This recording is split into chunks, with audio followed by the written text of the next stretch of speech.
Hello and welcome. I'm here with Joe Martell, and Joe is a lifelong resident of Elbert County and a historian. Joe, tell me a little bit about your background, your history, your personal history with Elbert County, and your roles there. Yeah, absolutely. So my name is Joe Martell.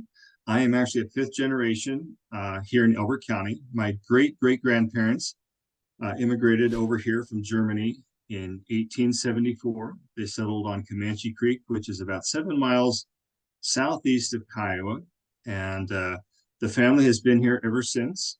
We are one of the Colorado Centennial farms and ranches. So that's one of the cool things of the family. Um, as far as my role with the museum, I'm actually president of the Elbert County Historical Society.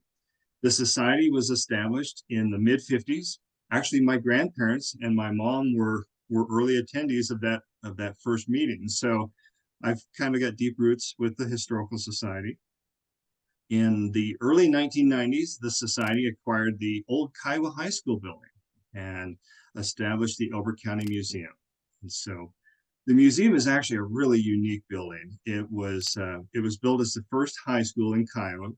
It's got a Spanish feel to it, so it really kind of looks out of place when you look at some of the other architectural styles in the town. But it's a fantastic building, and it makes for a really great museum.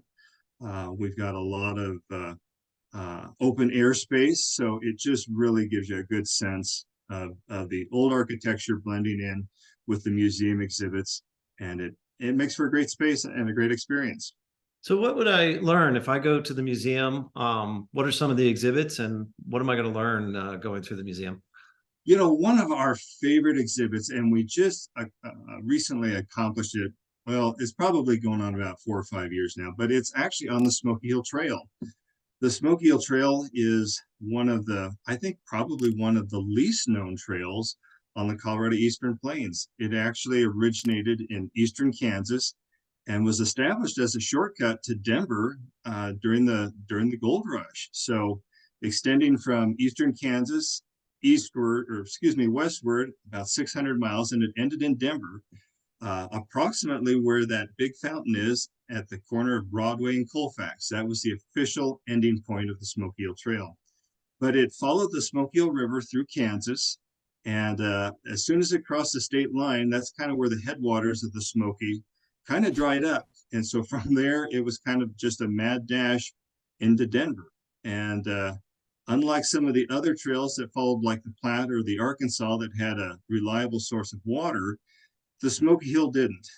It ended up crossing the Eastern Plains, and as it turns out, there's actually several accounts of starvation, and even one account of cannibalism out on the trail, just because as people came across and they were ill prepared, they kind of they kind of suffered what the hardships were on the trail. The trail that we or the exhibit that we have in the museum, though, is just fun. It's a really interactive. That when you first enter the main assembly room, we have a covered wagon that kind of gets you going, that kind of welcomes you to the trail and the story of the trail.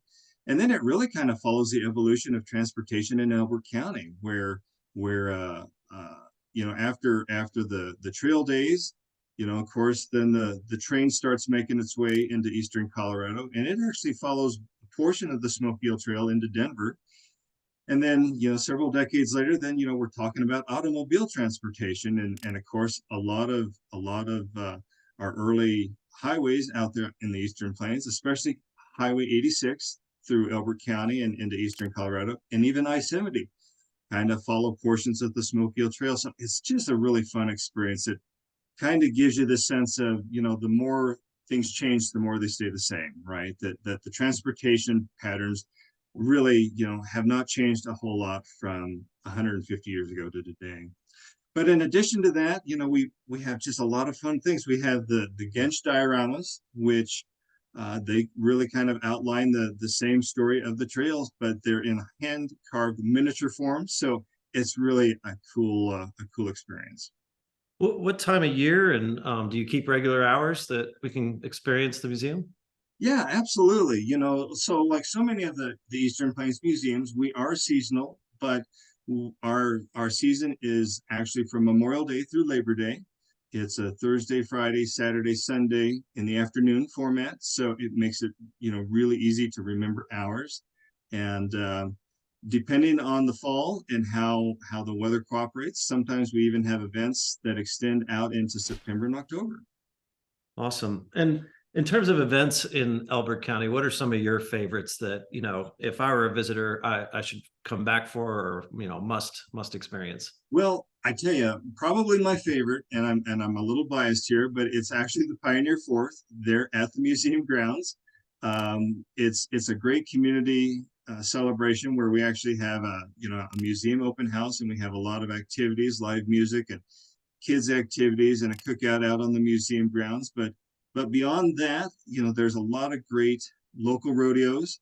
The Elizabeth Stampede is really a world-renowned rodeo that takes place the first week of June every year in Elizabeth, Colorado. So that's a great event. A lot of other local rodeos that take place at the county fairgrounds in Kiowa.